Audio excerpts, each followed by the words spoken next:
Bueno, muchas gracias como siempre, Paulina. Siempre es grato que me acompañes. Bien, como comentaba Paulina, hoy vamos a estar planteando, hoy vamos a estar abordando desde el panorama de las relaciones internacionales, acordémonos, y por supuesto, eh, sin olvidarme de que, bueno, sean todos y todas bienvenidos para compartir en este momento de clase. Hoy vamos a estar abordando el concepto y también características, algunos de los ejemplos o clasificaciones sobre el concepto de las guerras híbridas en el panorama internacional. Tengamos presente que nosotros hacemos el abordaje desde las relaciones internacionales. Eso siempre supone un recorte teórico, un recorte conceptual donde hay ciertos aspectos que dejamos porque integran ciertos ámbitos que no los incorporamos o por cuestiones de tiempo, por cuestiones de extensión, pero es importante que se familiaricen con estos conceptos. Primero porque son elementos contemporáneos que los vemos actualmente, y segundo porque sirven para enriquecer nuestro análisis, nuestra capacidad de comprensión de la realidad de las relaciones internacionales y por supuesto incorporar nuevas herramientas, nuevos elementos que nos permitan justamente entender ciertos fenómenos y eventos que son relevantes en el plano de las relaciones internacionales. Muy bien. Eh, un poco con la idea y con el afán de entender este concepto de la guerra híbrida y también justamente de entender ciertas características que son contemporáneas, que son actuales en materia de conflictos a nivel internacional, es decir, que las vemos hoy, a veces no son tan fáciles de ver, pero que están ahí. Justamente el abordaje de hoy nos requiere, en esa mirada de las relaciones internacionales, que recordemos algunos aspectos clave, algunas cuestiones relevantes sobre la categorización, sobre el contexto en el que se materializa la comunidad internacional hoy en día. Estamos hablando, y lo estuvimos viendo, es decir, un panorama mundial con elementos de multipolaridad. Hablábamos de un sistema de coordinación, el cual cada vez se ve quizás más descoordinado en algunos aspectos, porque ya no solo están los estados, sino tenemos otros actores. Claramente uno de los ejes transversales para entender la coyuntura actual en el panorama internacional es la geopolítica y la geoestrategia. Ya lo estuvimos. Yo les invito, como siempre, si tienen alguna duda sobre estos temas, que vayan a las distintas clases anteriores, porque los vamos desarrollando de una manera progresiva, de tal manera que nuestro análisis se va enriqueciendo de menos a más, digamos, ¿no? También recordemos el concepto de gravitación, es decir, esos estados que tienen un eje de influencia, una capacidad de influenciar en otros y de generar también lo que se llaman gravitaciones, es decir, países satélite y países que tienen un poder gravitacional que controlan o que influencian a nivel tanto mundial o a nivel regional. También me interesa mucho recordar la idea de interdependencia en la multilateralidad, es decir, claramente venimos desde hace mucho tiempo con procesos de integración y procesos de potenciación de la multilateralidad, donde los distintos actores, especialmente los estados y las organizaciones internacionales, se ven cada vez más presentes, o sea, se ven presentes y son como el actor por antonomasia, pero esto se genera también en un plano de interdependencia, es decir, ya no existen países que puedan tener planteamientos autárquicos, es decir, que puedan generar su comercio, su estabilidad, su desarrollo político sin mirar a sus vecinos, sin mirar el panorama de la región o sin entender las dinámicas internacionales. Eso ya no se puede, el mundo es uno solo, podríamos decir en cierta manera. Y después es importante también entender la potenciación multiactoral. Es un tema que hemos trabajado bastante, lo vimos cuando hablábamos de nuevos actores y de otros actores de la comunidad internacional, el rol de las personas, el rol de las empresas transnacionales y también el rol de la solidaridad internacional, lo que vienen siendo las ONG internacionales. que justamente han empezado a tener cada vez mayor preponderancia y empiezan justamente a generar nuevas dinámicas en la creación de esos vínculos a nivel de las relaciones internacionales, en la toma de decisiones, en las dinámicas, etc. Incluso desde la visión de las guerras híbridas, y lo vamos a ver hoy, vemos incluso otros actores más que también vamos justamente a tener que tener en cuenta. Esto se conjuga claramente con ciertas críticas y ciertas conceptualizaciones de transición, es decir, lo veíamos cuando hablábamos en las clases anteriores sobre críticas, tanto al modelo de las organizaciones internacionales, críticas y desafíos globales en materia de propuestas mundo, como la Agenda 2030 o los objetivos del milenio. Es decir, hay quien plantea que estamos en una situación de transición, de cambio. El debate está arriba de la mesa, podríamos decir, y justamente la necesidad o la interpelación a cambiar los modelos, los estándares, los esquemas de las relaciones internacionales hace que esto sea un campo fértil justamente para seguir planteando. Y en ese sentido, claramente tenemos que tener en cuenta el cómo se están dando los conflictos, cómo se están dando los choques, que diría Huntington, ¿no? O cómo se están justamente desarrollando esas disputas, porque lo vemos diferente a siglos anteriores y vemos una clara incorporación de nuevos mecanismos que hace justamente a que se generen ciertos desafíos globales y ciertas complejidades que tenemos, primero que nada, ser conscientes de que existen, segundo, entender grosso modo cómo se operacionalizan y claramente ser capaces al menos de distinguirlas, es decir, de incorporarlas a nuestro análisis. La idea de distinguir que los conflictos actuales o incluso las mecánicas circundantes al uso de la fuerza, recordemos que el derecho internacional público prohíbe el uso y la amenaza del uso de la fuerza como una norma de ius cogens, es decir, una norma imperativa, un principio rector, siendo así que además la comunidad internacional tiene como uno de sus principios principales justamente un principio rector, un principio transversal, la cuestión de la seguridad internacional y la paz.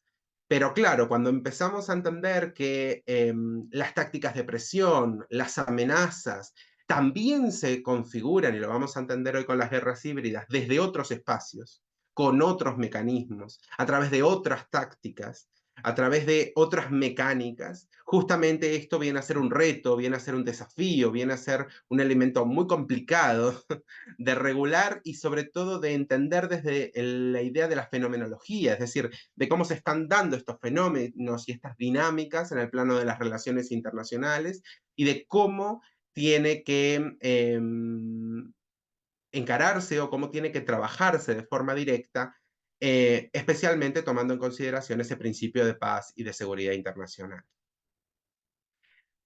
La pregunta lógica es, bueno, ¿qué es una guerra híbrida? Cuando hablamos de híbrido, tenemos que entender que es una cosa que está compuesta por, o sea, la adjetivación, ¿no? Viene de una cosa, un objeto o una creación que se compone justamente de dos objetos, de dos realidades que tienen naturalezas distintas. Esa idea de hibridad o de hibridación justamente es la que nos viene a plantear un cambio en el concepto de guerra y sobre todo un cambio en la gestión de la guerra, en la materialización de la misma. Debemos tener presente que la historia de las relaciones internacionales nos muestra que tal como avanza o cambia la sociedad, porque tenemos que ser conscientes que vamos cambiando, vamos evolucionando, cosas buenas, cosas malas, no tiene una connotación per se de cuál es la calidad, sino que sí va cambiando, sí tenemos un planeta con un aumento demográfico importante, tenemos una potenciación en la cantidad de países interlocutores, es decir, hay características que van cambiando, las sociedades van cambiando. Tenemos que entender que justamente la realización de los conflictos sigue estando, es decir, el hecho de que haya conflictos entre unos países y otros no ha parado. Y ya no solo entre países, sino también con otros actores relevantes de las relaciones internacionales. Entonces, lo que no nos podemos olvidar es que la idea y la materialización de la idea de guerra también va cambiando. Es decir, porque muchas veces cuando pensamos en guerra nos vamos a una visión clásica. ¿Cuál es esa visión clásica? El tanque, el arma, las fuerzas armadas, la militarización, el concepto belicista y más clásico de guerra. Pero bueno, esto viene cambiando. Y no solo viene cambiando en implementación de cambios tecnológicos o de cambios armamentísticos, sino también en cambios de tácticas, de medios y de mecánicas, que es un poco lo que viene a cambiar este paradigma con la idea de la hibridación. Justamente, el punto está en entender que las guerras híbridas son propias de esta época. No podemos obviarlas porque es una característica que se está dando. Hoy en día los conflictos internacionales se están dando de esta manera. Entonces, lo importante es entender que comprender esta visión no es un postulado belicista, sino justamente es una capacidad analítica de entender cómo se están dando, cómo se están materializando los conflictos y las disputas a nivel internacional. Y justamente les traigo, bueno, un teórico que además de ser un teórico renombrado y también uno de los que acuña este concepto de guerra híbrida, no sin que no haya debate académico sobre el mismo, es Frank Hoffman. Y él nos viene a decir lo siguiente: una guerra híbrida se caracteriza por buscar, y cito, mezcla de letalidad del conflicto estatal con el fervor fanático y prolongado de la guerra irregular. Aquí vemos la combinación de los dos elementos. La guerra híbrida viene a traer elementos de la guerra convencional y elementos de la guerra irregular o no convencional o no militar. El término híbrido justamente captura tanto su organización como sus medios. Es decir, no solo estamos hablando de un tipo concreto de guerra, sino en realidad cómo se organiza la guerra, cómo se gestiona la guerra y qué medios se implementan, qué tácticas, qué mecanismos se utilizarán para hacerlo. Y unos aspectos claves que él destaca es el astuto salvajismo, es decir, es una guerra que va, es mucho más desmoralizante y mucho más a la médula, podríamos decir, en algunos aspectos, porque además tiene unos impactos muy difíciles y muy complejos de medir, que no solamente se miden en bajas, como podría pasar en el campo de batalla, sino con impactos a largo plazo muy complejos y sobre todo en la organización sociopolítica de las distintas naciones. La improvisación continua es algo que vamos a ver en breve, es decir, es una guerra mucho más líquida, podríamos pensarlo de alguna manera, es decir, mucho más cambiante, mucho más adaptativa. Justamente tiene una capacidad de amoldarse al caso concreto que resulta realmente complejo de analizar, complejo de atemperar o de tomar medidas de contrapartida, medidas para frenar ese efecto, y sobre todo resulta como mucho más invasiva, ¿no? Por eso él habla de improvisación continua, es cambiante y además adaptación organizativa desenfrenada. Claramente estamos ante una conceptualización de la gestión del conflicto y de la guerra desde la idea de la hibridación. Me interesa que se queden como con este concepto porque es mucho más visual. A veces el concepto de guerra híbrida queda como un poco, ha sido discutido, leerán algunos autores mismo en la bibliografía que critican la ambigüedad, pero más allá de eso creo que la potencia de la palabra hibridación es mucho más visual como categoría analítica y nos sirve para entender justamente esa combinación, esa mezcla, ¿no? Casi magmática, podríamos decir, en materia de cómo se van dando las medidas, los medios, las tácticas, etc. eh, se materializa justamente en base a la conjunción de elementos de distinta naturaleza, como ya les decía, y esa idea de conjunto de métodos clásicos o de métodos convencionales, que todos tenemos en la cabeza, junto con métodos no convencionales o no militares, que esos sí son a veces más difíciles de ver, que esos son un poco los que les vengo a traer y a mostrar para que entendamos un poco también el impacto más allá de los distintos conflictos. Conflictos que están hoy abiertos, conflictos que ya tienen un tiempo y que claramente nos muestran esta tendencia hacia las guerras híbridas, incluso conflictos, porque muchas veces pensamos que esta hibridación justamente viene de la mano de que siempre tiene que estar lo convencional y lo no convencional, entonces el conflicto armado, el conflicto caliente también llamado, está, y a veces no está. A veces no se llega a dar el conflicto directo, pero igualmente tengo la materialización de una guerra híbrida porque los impactos de una guerra están utilizándose medidas laterales, utilizándose medidas irregulares y no el conflicto armado. Entonces es importante también para justamente dimensionar y analizar los distintos conflictos.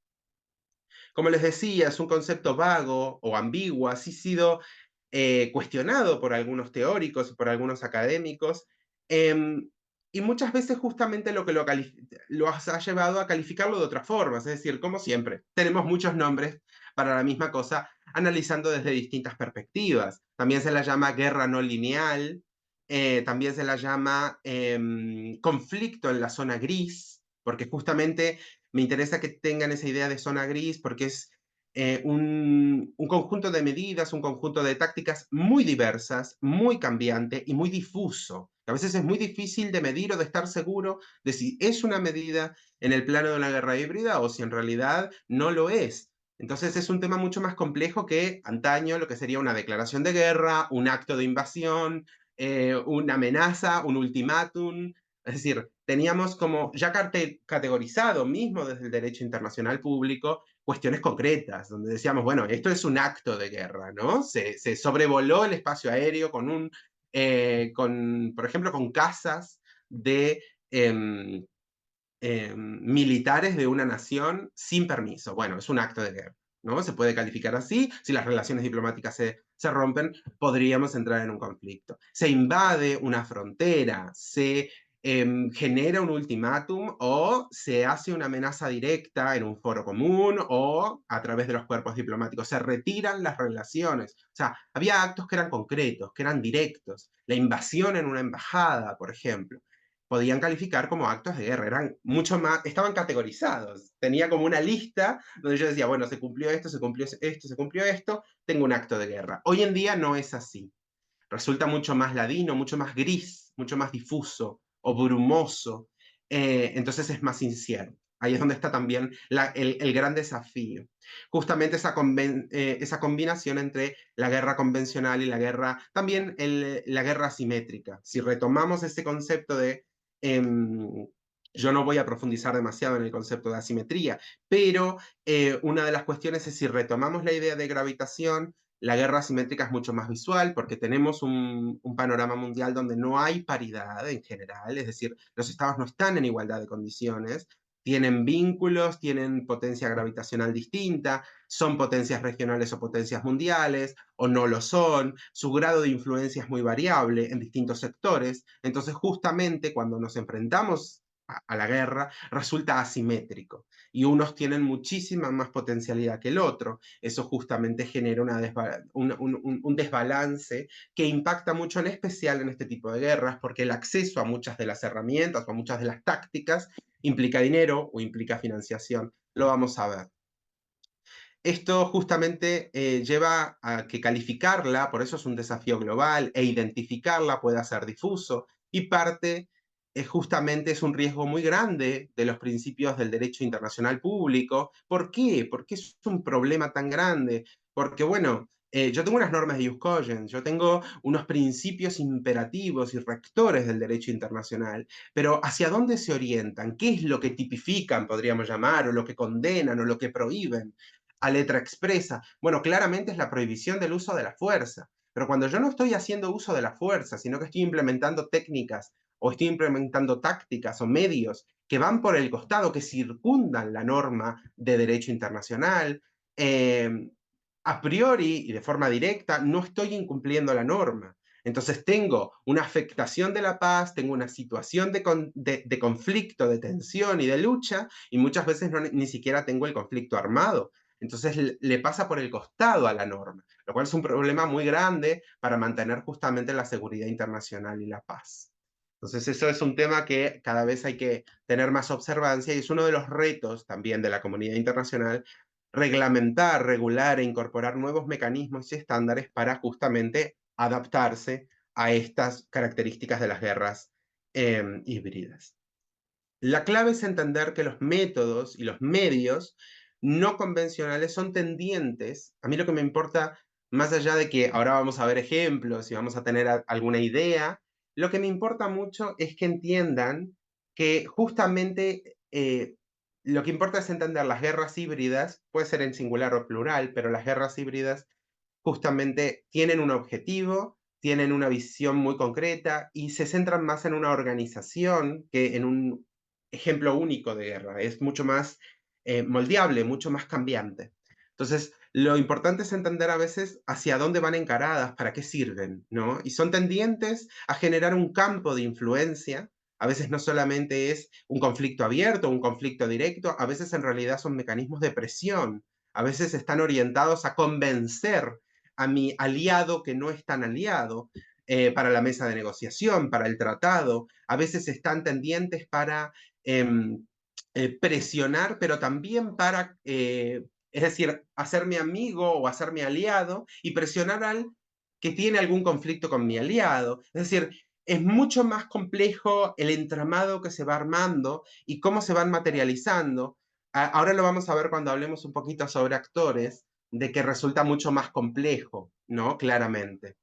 Bien, en ese sentido, me parece que es muy interesante tener en cuenta que está orientado a afectar a sus enemigos, a sus contrarios, a socavar la estabilidad, la confianza, a generar un desbalance en el plano internacional. Justamente esta visión de desbalance, si de todo lo que venimos estudiando en el plano de las relaciones internacionales, el desbalance no necesariamente implica beneficio. Justamente el desbalance, tal como han sido propuestas las relaciones internacionales, termina generando, eh, por supuesto, inequidades y, por supuesto, una ruptura de los planteos generales de las relaciones internacionales. Ahí es donde empieza a haber un problema y ahí es donde falla lo que muchas veces yo les planteo entre la visión teórica, la visión desde la norma, la visión de lo que debería ser frente a la realidad, ¿no? A la realidad internacional, a la política internacional. Porque muchas veces ustedes me dicen, bueno, pero hay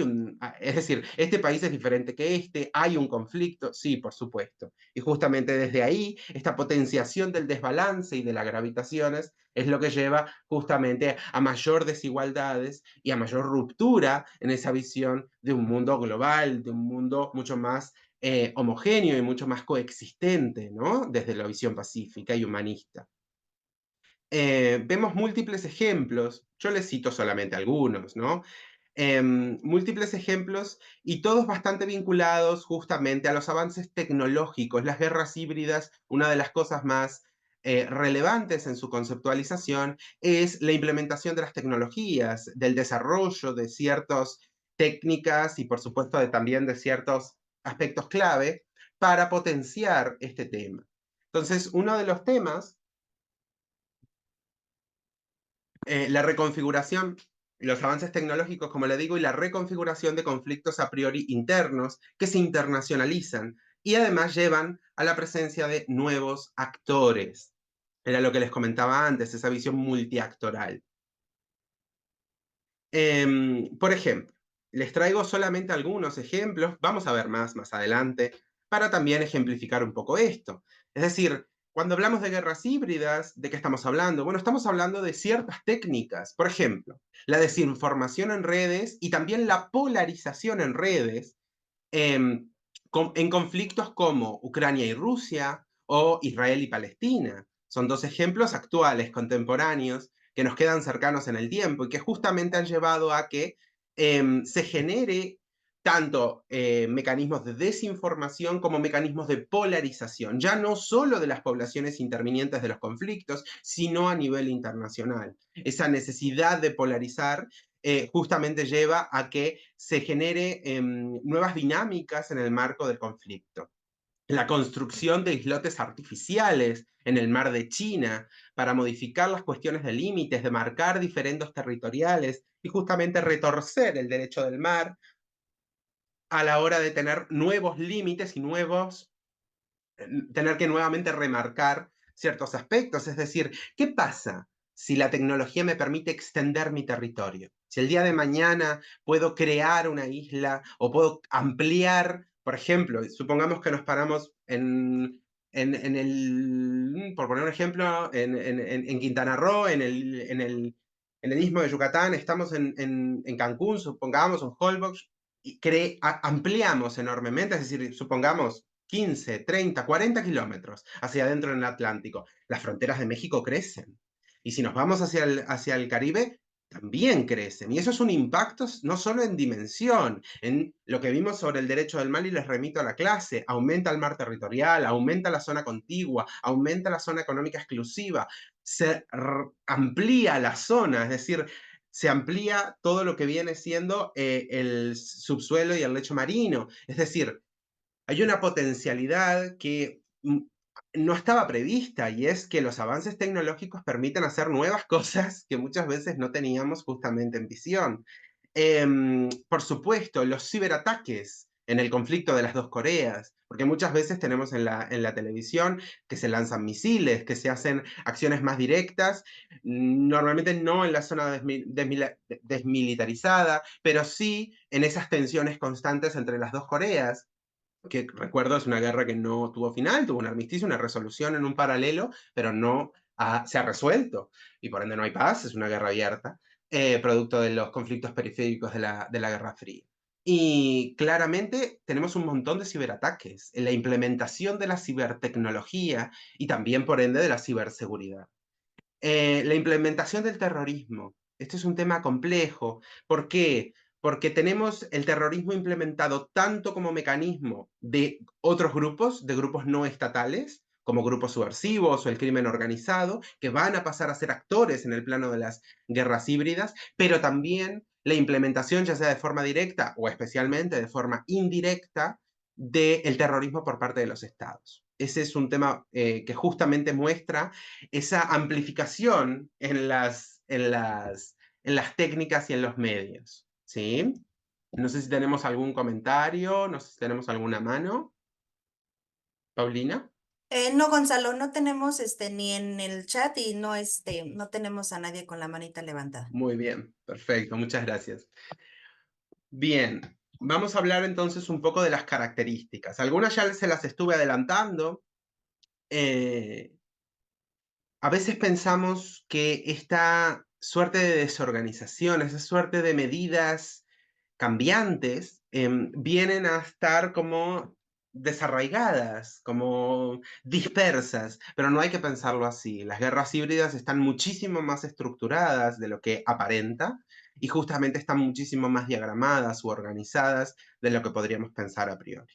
Ese es uno de los temas importantes en entender justamente sus características. Yo aquí les cito las características: la pluralidad de actores, que se lo comentaba. Ya no solo aparecen los estados, ya lo decíamos a nivel de la comunidad internacional, ya no solo eran estados u organismos internacionales, sino que también teníamos empresas transnacionales, teníamos solidaridad internacional con ONGs internacionales, y por supuesto teníamos también el rol del individuo, sobre todo en el sistema internacional de derechos humanos. Pero aquí tenemos otras figuras que claramente pasan a ser relevantes en tanto forman parte del desarrollo de los conflictos internacionales. Entonces, entran como por otra puerta, pero también forman parte entonces del panorama. Ya no solo son los estados de forma directa, sino que también van a utilizar intermediarios, van a utilizar agentes, van a utilizar proxies, es decir, van a utilizar muchas veces a otros estados o incluso otras estructuras, no del todo en el marco de los estados. Ahora, cuando vayamos profundizando en los distintos esquemas, vamos a ir ejemplificando estas cuestiones, ¿no? En el marco de la pluralidad de actores, no solo son los estados, como le digo, o los intermediarios, también vamos a tener a las guerrillas, también vamos a tener a los esquemas de lo que llamamos organizaciones terroristas, también tenemos las redes criminales o el crimen organizado.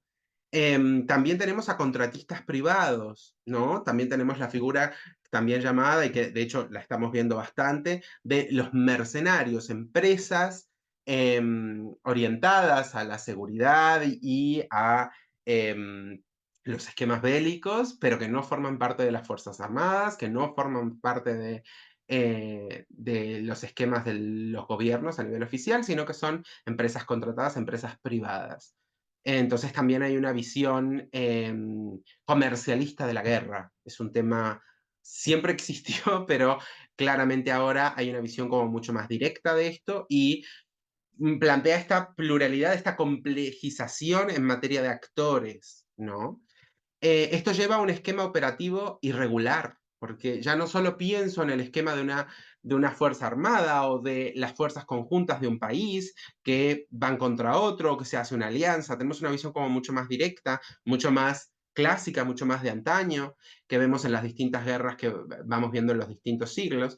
Pero esto es mucho más irregular, vamos a tener esquemas mucho más diferentes, claramente no van a tener un esquema de por poner un ejemplo, de fuerza militar, no van a tener ese planteo, esa organización, esa propuesta, ni siquiera esos códigos castrenses, no lo va a tener el crimen organizado. Tampoco tiene por qué tenerlo el mercenario, aunque esté contratado por el Estado. Hay elementos que no va a cumplir. Tanto estamos hablando, y por supuesto les remito a la clase sobre jus ad bellum y jus in bello, es decir, tanto en materia del derecho a la guerra, como de justificación de la guerra, como en materia de derecho internacional humanitario. Es decir, hay cuestiones que no se van a estar respetando porque justamente no tienen esa visión desde las Fuerzas Armadas.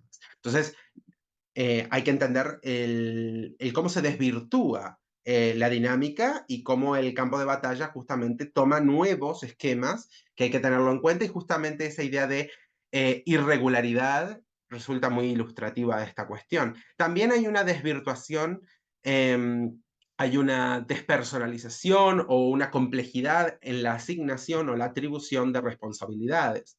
En otra época, quizás, yendo al escalafón, se habían tomado ciertas medidas y bueno, el responsable era un mayor, un almirante o un general, por poner un ejemplo, ¿no? Íbamos a ir a la escala y iba a haber un responsable sobre las medidas implementadas. Cuando tenemos este tipo de esquemas, claramente hay como una horizontalidad, y muchos de estos esquemas tienen elementos horizontales donde no siempre hay un líder, o no hay un solo líder, o no hay una cadena de mando tan clara, y es mucho más difícil la atribución de responsabilidades, tanto en el plano de lo que vendrían a ser las estructuras menos estatales, como pueden ser las guerrillas o las organizaciones terroristas, como el crimen organizado y por supuesto también los agentes, los contratistas privados o los intermediarios, ¿no? La implementación de otros medios, es decir, antes ya les decía, una de las características clave va a ser entender que hay nuevas tácticas, que hay nuevos medios, que justamente se implementan otros mecanismos. ¿De qué estamos hablando acá?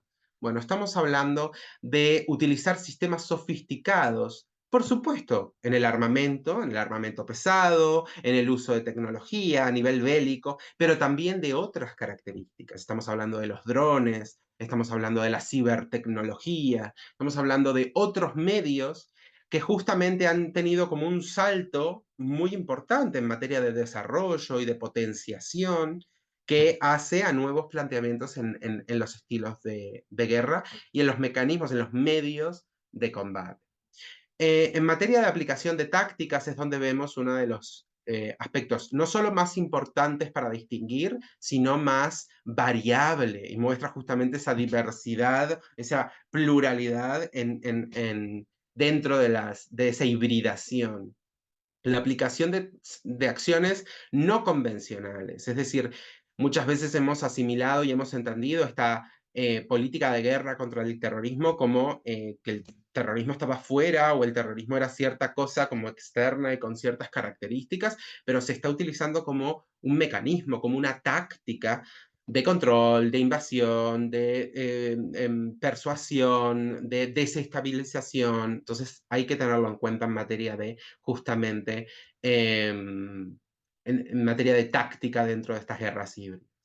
También la insurgencia, las ciberoperaciones, por supuesto, la propaganda multicanal masificada, la desinformación, los bloqueos, el chantaje, la subversión, el boicot, el desprestigio. Todo es tendiente a producirse de forma camuflada que también es una palabra que se vincula bastante, es decir, sin que pueda motivar una declaración o acción de guerra oficial. La gran mayoría de estas tácticas dentro de las guerras híbridas son a desestabilizar, a generar vulnerabilidad, a impactar, a socavar al enemigo o al contrario, pero se hace sin intención de entrar o a veces sin intención de declarar abiertamente una guerra directa. Eso es lo que justamente termina generando una profundidad en el conflicto que también hace que sea mucho más difícil resolverlo a largo plazo y que genere como unos impactos más profundos en el entramado sociopolítico y cultural de los distintos países. Lo cual lleva a que tengamos que tener mayor observancia sobre los mismos, ¿no? Los multiplicadores diferenciales, ¿de qué estamos hablando aquí? Es decir, esa capacidad de que esto escale y también la capacidad nuevamente, cuando hablábamos la vez pasada sobre el concepto de globalización, de que estamos en esa era de la información, es decir, no era tan fácil, no sé, un conflicto del siglo XIX que fuera conocido en todo el mundo, que todo el mundo lo dimensionara, que lo situara en el mapa, que entendiera las partes, no era tan sencillo, no era del ciudadano de a pie. ¿Por qué? Porque justamente los multiplicadores, la forma de que esto escalara y de que esto llegara, era mucho más compleja. La forma de que esto impactara de forma diferencial era muchas menos acotadas las herramientas, pero hoy en día son muchas más. Justamente, el uso de las redes sociales, las operaciones de información, las operaciones psicológicas, ahí nos impacta a todos, el engaño, los instrumentos de control social, la extorsión, la presión en medios, el impacto sobre el poder de la prensa. Es decir, tenemos cuestiones que vienen cambiando, que muchas veces no nos hemos dado cuenta de que vienen cambiando, porque esto no es que se implementó en un día, que alguien dijo, bueno, ahora va a ser así, sino que se van incorporando distintas experiencias, distintos casos en distintos momentos y que justamente llevan a estos cambios de paradigma. Ser capaces de verlos, sin duda, es el primer punto y conocerlos resulta sumamente esencial para poder analizar las relaciones internacionales. Por último, algo que les comentaba antes, las fuentes de financiación.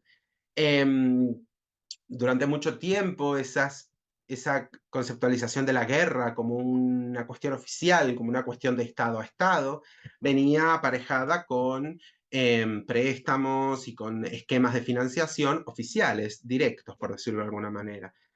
Estas actividades, claramente, algunas sí son legales, pero otras son delictivas y tenemos que entender que tanto su financiación como los beneficios de las mismas también vienen dados en materia de operaciones clandestinas, cuerpos secundarios no reconocidos de forma oficial por los gobiernos, la creación de lo que se llaman esquemas fantasmas, forman parte de los gobiernos, la creación, bueno, las operaciones de intermediación y de interacción a partir de los cuerpos de inteligencia de los distintos estados, muchas veces aparejado con el diálogo oficial que se da en el marco de las relaciones diplomáticas. Es decir, todo esto viene a ser como, cada vez agrego como más información arriba de la mesa, pero justamente es para que lo puedan dimensionar, es un elemento como muy grande, o sea, son muchas cuestiones y por eso les agrego como esta suerte de titulares o de características tratando de resumirlas en sí, y es que son multiactorales, ¿tá? O sea, tenemos la característica de que las guerras híbridas son multiactoral, varios actores, son multidimensionales, no solo se van a desarrollar quizás, podríamos decir, en el campo comercial, o solo en el campo de la tecnología, o solo en el campo de batalla, es decir, no solo en el campo abierto del conflicto armado, sino que se van a dar en varias dimensiones, en varios estadios, en varios espacios. Son multifactoriales, es decir, muchas veces hay varios intereses, hay varios factores y hay varios recursos implementados para justamente que genere distintos impactos. Y por supuesto son multimodales. Es decir, se van a dar nuevos escenarios políticos y nuevos esquemas estratégicos para generar estos impactos, para generar estas materializaciones de gran impacto. ¿Sí? Bien.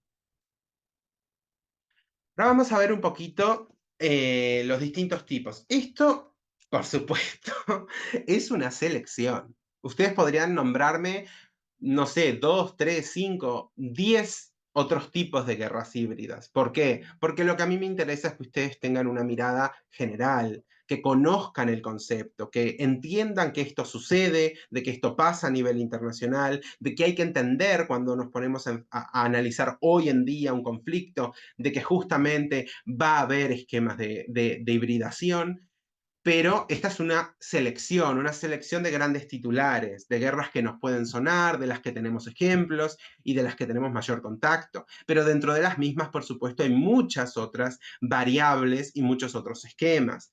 Quiero que tengamos en cuenta, que recordemos que estamos viendo justamente todo esto desde la perspectiva de las relaciones internacionales, ¿sí?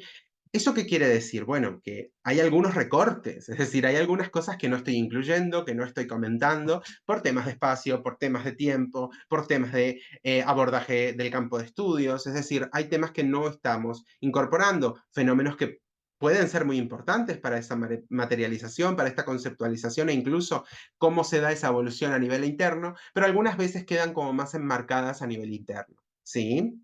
Y justamente son cuestiones que no son ajenas a la temática que estamos hablando y tampoco deben, y ahí ya no solo digo que no lo son, sino que no deben ser ajenas a la comunidad internacional, aunque algunas veces la comunidad internacional trata de no formar parte, por ejemplo, en temas de manipulación del electorado, bueno, trata de no intervenir en los asuntos domésticos y ahí empieza nuevamente ese conflicto entre distintos derechos de, y distintos aspectos del derecho internacional público, esos conflictos de principios.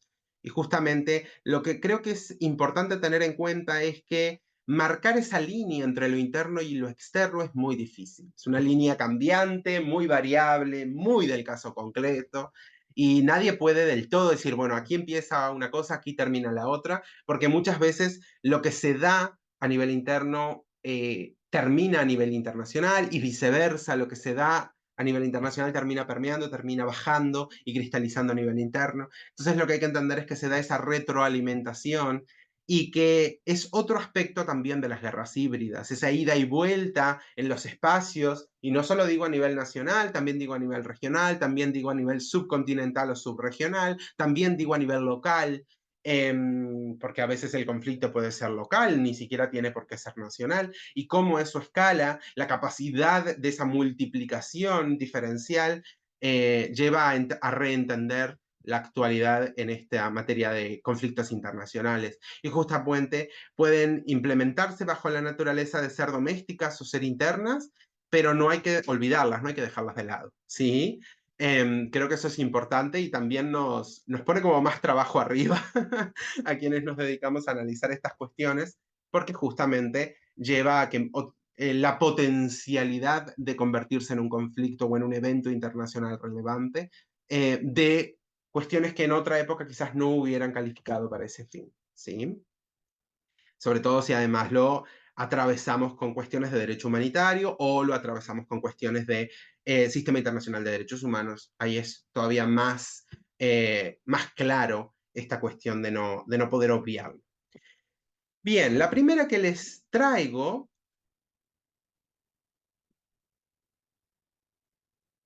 veo que tenemos un comentario un poco largo, no voy a poder comentarlo todo, no sé si hay alguna pregunta concreta que puedas resumir o algo, o es simplemente un comentario.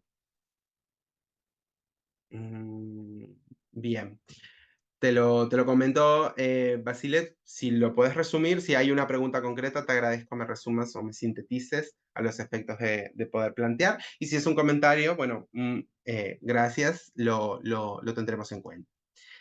Bien, guerra comercial. Se caracteriza, sí, porque concentra la gestión del conflicto nuevamente, no solo es un conflicto exclusivo, sino que es una gestión del conflicto, una organización del conflicto, las disputas entre dos países o más actores, por supuesto, ya decíamos que no son solo países, en el uso de medidas relacionadas a la presión económica, al impacto comercial, ¿Qué es lo que se va a estar haciendo acá? Bueno, lo hemos escuchado, lo hemos visto, no les estoy nombrando nada nuevo. Nada nuevo quiere decir que muchas veces lo hemos escuchado en la prensa, tiene nombre propio esta guerra, ¿sí?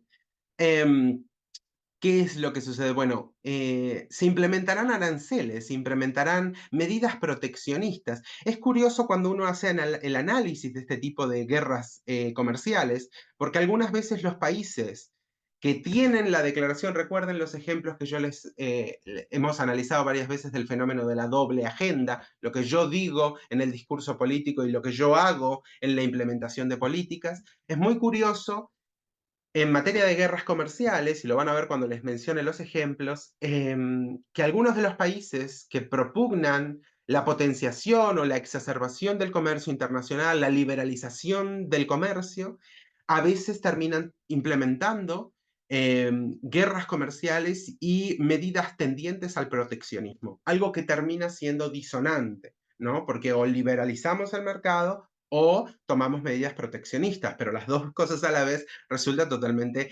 inconducente, incoherente y casi es una contradicción en términos. Pero bueno, me parece que es importante tenerlo en cuenta. Lo van a ver cuando les mencione sobre todo algunos de los ejemplos que les traigo, que son relativamente contemporáneos. Va a visualizar un poco esta cuestión que les planteo. Barreras comerciales, restricciones, competencia económica desleal, boicots, desequilibrios comerciales, estrategias geopolíticas de desestabilización comercial, empresarial, industrial, el desprestigio.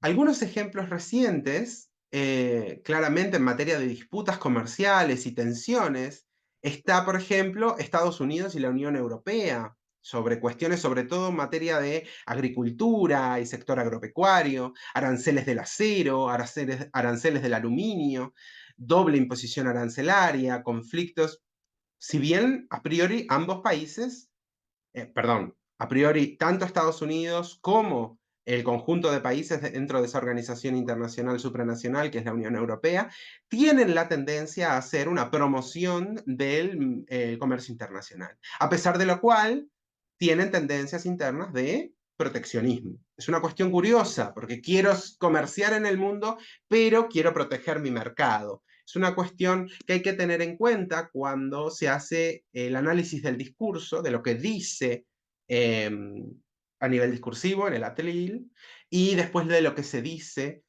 o de lo que se saca de la lectura de las políticas que se implementan.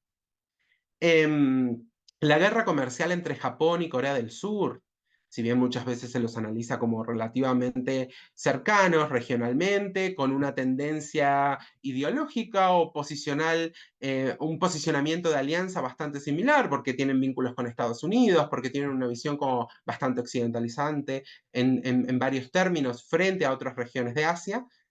Una de las cuestiones es que tienen problemas históricos, es decir, hay conflicto y siempre los ha habido, entonces, en materia de exportación de productos tecnológicos, sobre todo en sectores que ambos producen, ha habido conflicto. En materias del sector de los químicos, también ha habido conflictos y guerras comerciales entre Corea del Sur y Japón.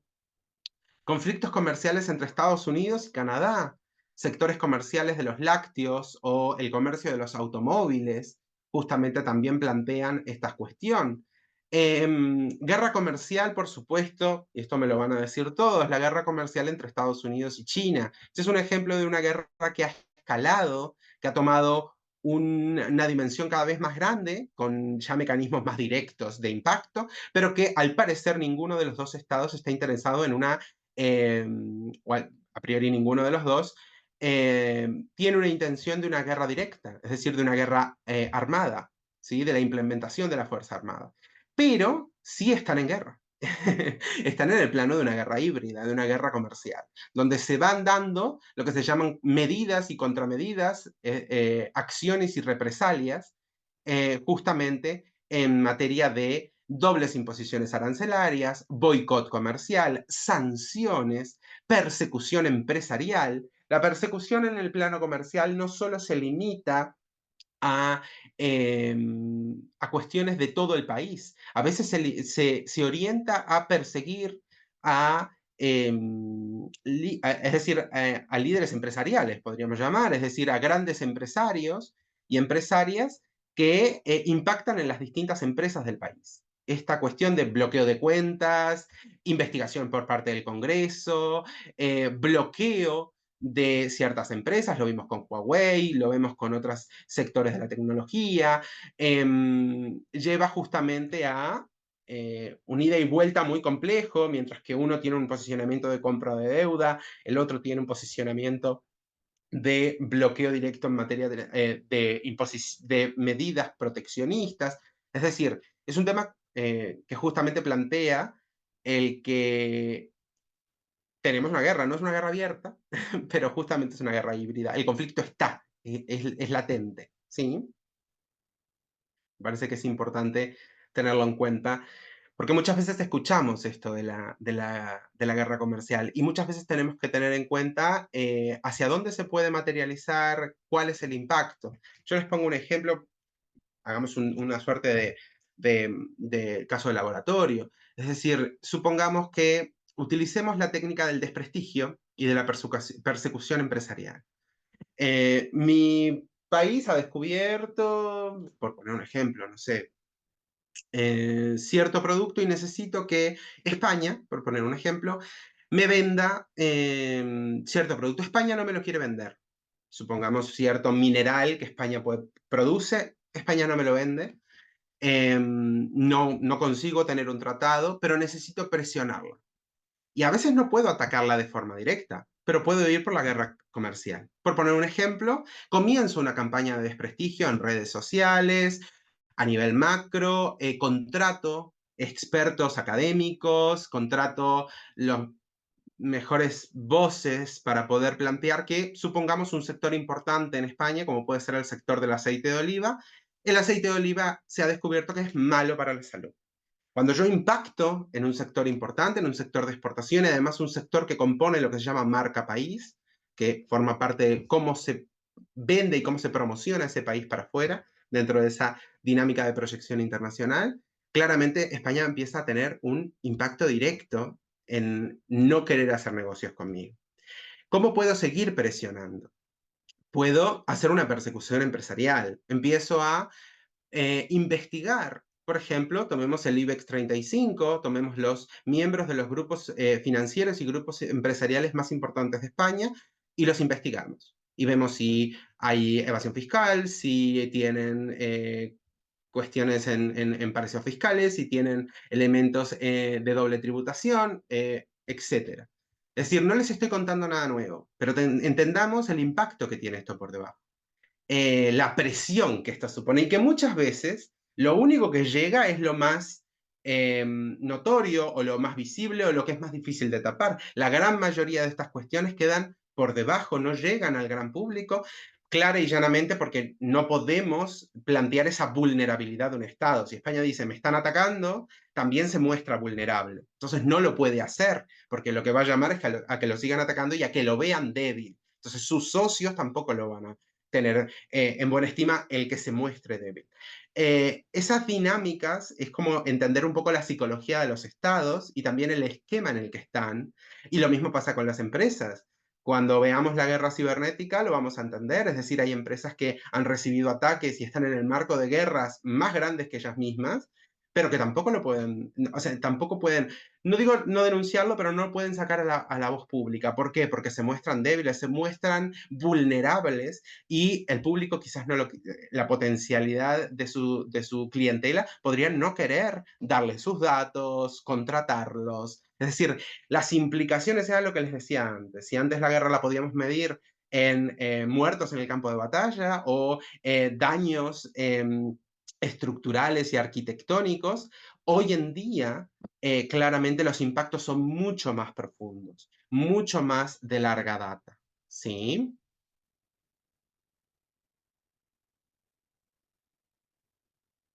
Bien, veo que justamente me pregunta la diferencia entre la guerra híbrida, entre la caracterización de lo que llamaríamos la guerra comercial y la guerra jurídica. Bueno, primero vamos a ver la guerra jurídica, ¿sí? Y después vamos a ver en concreto algunos aspectos.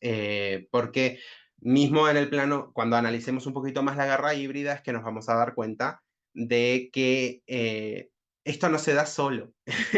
Yo les hago este recorte, no solo seleccionando algunas guerras, sino además haciendo un recorte de mecanismos. Pero nadie tiene como una hoja de ruta. Yo la adapto. Si al país le tengo que impactar con elementos de una guerra, por ejemplo, de guerra comercial, y otros de guerra cibernética, y otros de guerra subversiva, por ejemplo, lo voy a implementar, porque justamente la cuestión aquí es esa multimodalidad a la hora de implementarlo. No tiene por qué haber una sola y se pueden dar casos particulares donde tengamos elementos de todos los tipos de guerras híbridas. ¿Sí? Bien. Yendo hacia la figura de la guerra jurídica, justamente centrado en la manipulación, en la retorsión, en el abuso del sistema legal y judicial, la judicialización de la política, la implementación de golpes de Estado blandos o los llamados golpes blandos, a priori legales, porque eso es una de las grandes cuestiones. Durante mucho tiempo los golpes de Estado eran eminentemente ilegítimos, eran una ruptura del Estado de Derecho, pero la característica de los golpes blandos, por eso se les llama así, es que no rompen el Estado de Derecho, la continuidad del Estado de Derecho, pero sí hay un impacto, una retorsión, una utilización del esquema del sistema jurídico para generar una ruptura en la continuidad de un gobierno o de un líder político o de la presentación de un líder a las elecciones, etcétera, ¿sí? La pluralidad política. Entonces, justamente nos va a llevar a la persecución de actores políticos, organizaciones, gobiernos, la exacerbación como mecanismo de los mecanismos procesales, es decir, el aumento en materia de denuncias la cantidad exacerbada de denuncias, tanto penales como civiles, es decir, de todo tipo de procedimientos jurisdiccional, la instrumentalización política para desacreditar o socavar el hostigamiento penal, la manipulación electoral, tema no menor, la deslegitimación de la oposición, la corrupción. Muchas veces no lo hemos vinculado, pero una de las características para que la corrupción se pueda materializar es justamente generar por eso muchas veces la corrupción puede quedar como bajo manga, es decir, que no se desvele, porque utiliza los mecanismos también legales. Ahí está un poco el chiste de la figura de la corrupción. El uso de los tribunales, tanto internos como externos, porque a veces no puedo socavar el Estado con el Poder Judicial a nivel interno, pero luego a nivel externo. Es decir, utilizo también los esquemas de multilateralidad de la comunidad internacional. ¿Qué, ¿Qué ejemplos podemos estar planteando? Por poner algunos. Podemos hablar del caso de Lavallato en Brasil, e incluso el caso de Odebrecht.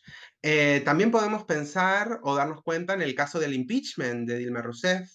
Podemos pensar en el caso de Nisman, del fiscal Nisman en Argentina, el caso de Berlusconi en Italia. Es decir, la utilización, la retorsión del derecho, la masificación de los esquemas de denuncia y de persecución, el concepto de judicialización de la política es lo que justamente nos lleva a esta cuestión. El llamado lawfare, de law, de derecho o de legalidad, y fair, de warfare, de guerra, por eso guerra jurídica, es lo que nos lleva a visualizar esta cuestión.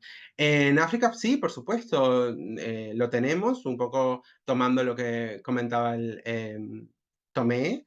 No es que haya una diferencia exclusiva, muchas veces lo que podemos ver son diferentes visiones concretas de objetivo, aunque a largo plazo pueden ser los mismos. Muchas veces lo que buscamos en la guerra comercial es el descrédito, la presión, el impacto o el aumento de influencia a nivel comercial, empresarial, mientras que a nivel jurídico lo que se busca es la desestabilización, el cambio de continuidad o la ruptura a nivel jurídico, y también la persecución. Por eso puede haber mecanismos que no son exactamente iguales y muchos que tienen justamente tácticas similares. ¿Sí? Bien. Los tipos En este caso vamos a ver la guerra de información. Todo el mundo puede hablar de esta porque estamos bastante vinculados con muchos de sus medios, es decir, la utilización estratégica de la información y la comunicación para influir en las percepciones, opiniones y comportamientos de la población. La población somos nosotros, la población somos todos. Esa es la cuestión. Cómo se nos influye, cómo se nos hace formar parte de las guerras y cómo se nos hace partícipes, muchas veces sin quererlo. Ahí entra también esa idea de transformación de las subjetividades y de cómo nos vemos imbricados en estas cuestiones sin una decisión autónoma y directa. Justamente se utilizarán los medios de comunicación tanto tradicionales como también las plataformas digitales, los medios digitales, las redes sociales, los blogs, los sitios web, con la construcción de relatos, de narrativas, para influir en la percepción política. El uso de la propaganda, de la desinformación, la implementación de las operaciones psicológicas. ¿Qué son las operaciones psicológicas? Son ese conjunto de esquemas y mecanismos utilizando la seducción, la atracción, la potenciación, los elementos de los esquemas límbicos, es decir, para que inserte el marketing, inserte en nuestros procesos cognitivos imágenes y conceptos que lleven a manipular las emociones o las creencias e incluso influir en el comportamiento de los individuos.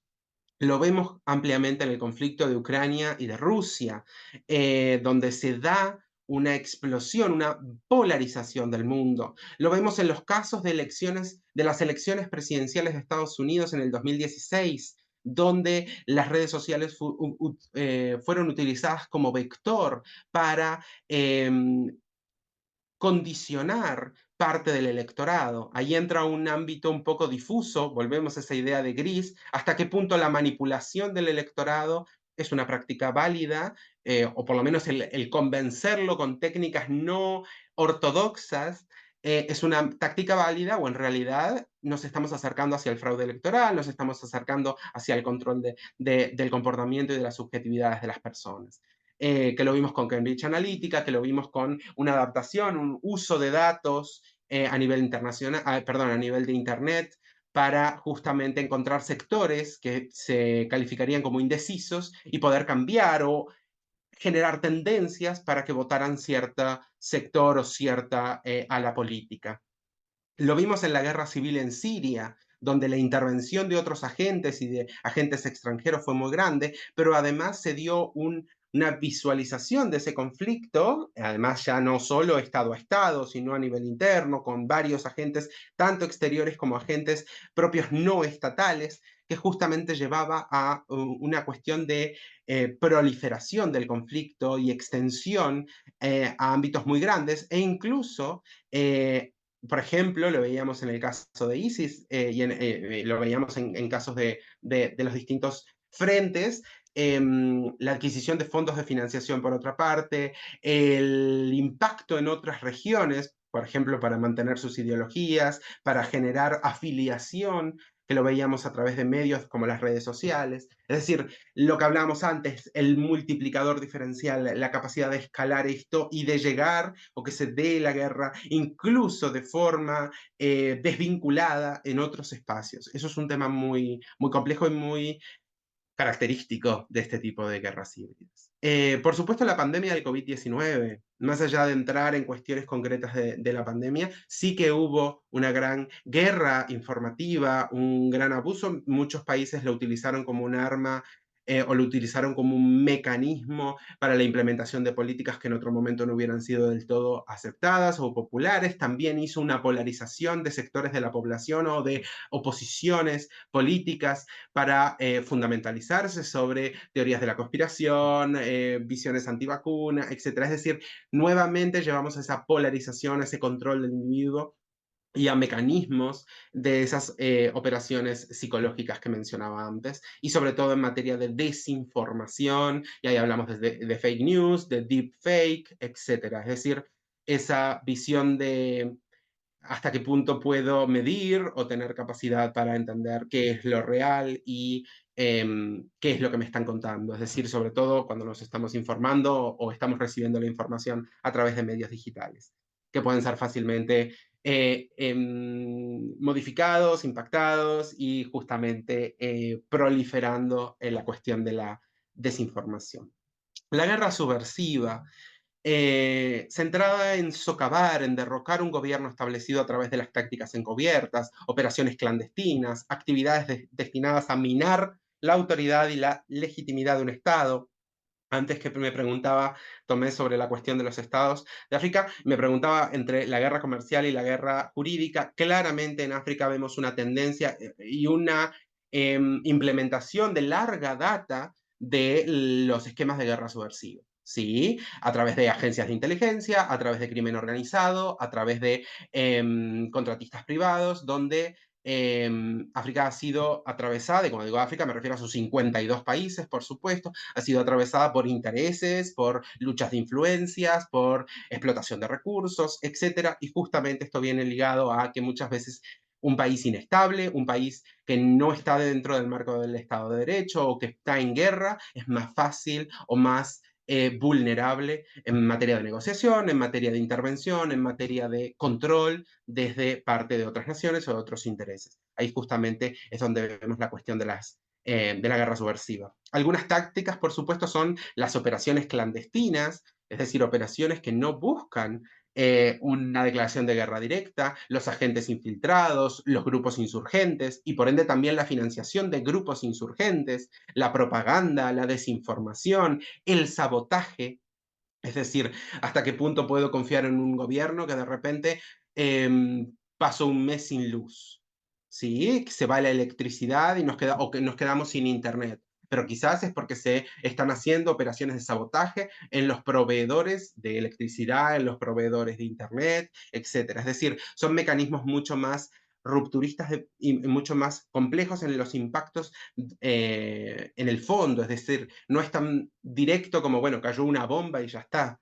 No, esto es mucho más complejo. No porque caer una bomba sea algo banal, muy por el contrario, pero es una cuestión que tiene una data mucho más convencional, tristemente, ¿no? Pero en este sentido es mucho más ladino, mucho más complejo y por ende también el impacto es mucho más profundo. A modo de ejemplo, por citar solo algunos, claramente los golpes de Estado en América del Sur son varios, los que estaban claramente organizados y vinculados, y además tenían esquemas de guerra de subversión para el control de las naciones. El conflicto de Siria, que antes les mencionaba, vemos la intervención de agentes, la intervención de varios intereses extranjeros, las tensiones en Hong Kong sobre las cuestiones de autonomía, la finalización del tratado, en materia tanto de grupos subversivos como de mecanismos de ruptura de los esquemas subversivos, entonces agentes infiltrados y demás, tanto por parte de China como por intereses extranjeros, la intervención de Rusia en Ucrania, es decir, claramente esas localidades al este de Ucrania como Donetsk, han visto incrementado su población rusa, han visto incrementado la propaganda prorrusa desde hoy no, lo veíamos ya desde el 2014. Entonces, algo que viene trabajándose desde hace 10 años en una cuestión constante, con una orientación clara. El encontrar ahora el conflicto armado no nos hace olvidar de que esto viene de, por ejemplo, en este caso, una guerra subversiva desde hace mucho más tiempo, más de una década, y que claramente, y demás también, nos lleva justamente a esos esquemas de control y de impacto. La guerra cibernética, ya para ir terminando, justamente es una forma de conflicto, es una figura importante, es una forma de conflicto que se desarrolla principalmente en el ciberespacio y que utiliza las tecnologías. Se centra en atacar, en defender, en infiltrar o en sabotear sistemas informáticos y redes. Estamos hablando, por supuesto, de ciberataques directos a entidades financieras, a infraestructuras de defensa, a infraestructura crítica. Es decir, cuando Ucrania queda días y días y días sin luz, es un impacto enorme sobre una población. El uso de malware, de virus, de software para robar información, el sistema de secuestro de datos o de sistema, el llamado ransomware. Es decir, estamos hablando de sistemas de chantaje, de sistemas de infiltración en los sistemas informáticos, de robo de datos, de interrupción de servicios, Dentro de los ciberataques, claramente vemos un impacto muy grande contra las redes y contra los sistemas. Y además, esa visión que les decía antes, muchas veces no se cuenta porque se mostrarían vulnerables. ¿Quién querría estar, por ejemplo, poner su dinero en un banco, el cual ha sido hackeado y ha tenido que pagar, no sé, 10 millones de dólares para que le liberen su sistema? Yo no lo querría hacer. ¿Por qué? Porque tengo desconfianza de que mi dinero pueda desaparecer, de que el banco tenga capacidad para hacerlo. Y por eso el banco no lo dice. Por eso no se trasciende y no llega a la prensa. Porque no podemos asimilar esa visión del ransomware, por ejemplo, en el caso del el secuestro de servidores y de datos y de sistemas completos. Es decir, son situaciones complejas, es decir, cuando se dan sabotajes o impactos sobre cibernéticos sobre estructura crítica. Yo muchas veces digo la energía, porque bueno, todos usamos la luz y la electricidad, pero también el agua, pero también las plantas nucleares, los proveedores de Internet. ¿Qué somos hoy sin Internet?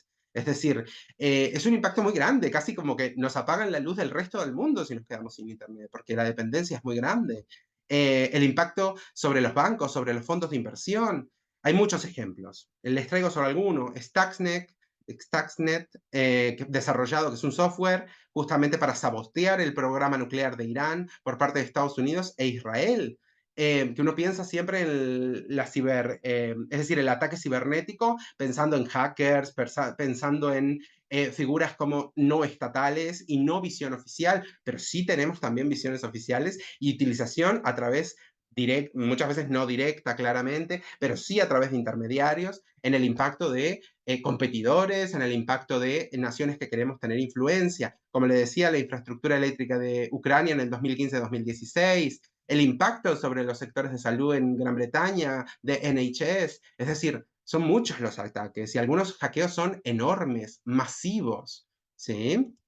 Esto plantea un poco también esas dudas, esa cuestión, para ir cerrando, de esta clasificación, estos puntos que les traigo, son plurales. Es decir, de repente estoy mirando un caso, por eso hay que analizar el caso, por eso lo que les toca a ustedes es analizar cómo se da un conflicto, y de repente tengo elementos de la guerra comercial, elementos de guerra jurídica, elementos de guerra cibernética. ¿Por qué? Porque esto es un recorte didáctico, esto es una cuestión para la clase, para poder clasificar y muchas veces orientado justamente a diferenciar tácticas, medidas en base a objetivos. Pero el uso es plural, es múltiple y muchas veces justamente se centra en que sea imprevisible, en que sea ecléctico, variable y muy orientado al caso concreto. Esa es la dificultad también para poder afrontarlo. Los actores relevantes de las relaciones internacionales van variando y es muy importante ser capaces de incorporar, de ampliar nuestro análisis, de comprender estas dinámicas de presión que subyacen y que justamente demarcan los ejemplos convencionales de la guerra. ¿Sí? Me parece que es muy importante entender este panorama donde la geopolítica permea, porque las guerras híbridas no dejan de ser geopolítica, tristemente. O ese es el encare actual en materia de gravitación y de influencia. Es decir, el conflicto y no todos estos mecanismos diversos justamente son un reto clave se incorporan esas críticas al sistema internacional y a la comunidad internacional, porque bueno, no tenemos una reglamentación específica. Esto no lo amplío más porque lo vamos a estar viendo en la siguiente clase del día 20 y justamente vamos a estar profundizando en estas cuestiones. ¿Sí? Les dejo por aquí, por supuesto, para los que quieren ampliar, para los que quieren profundizar la bibliografía, donde hay muchísimo más. Este tema es enorme y además es un tema muy actual, así que los conmino a poder profundizar y van a ver muchísimos autores y muchísimos temas. Como ven, es un tema muy contemporáneo. Muchas gracias por su atención y muchas gracias, Paulina, como siempre.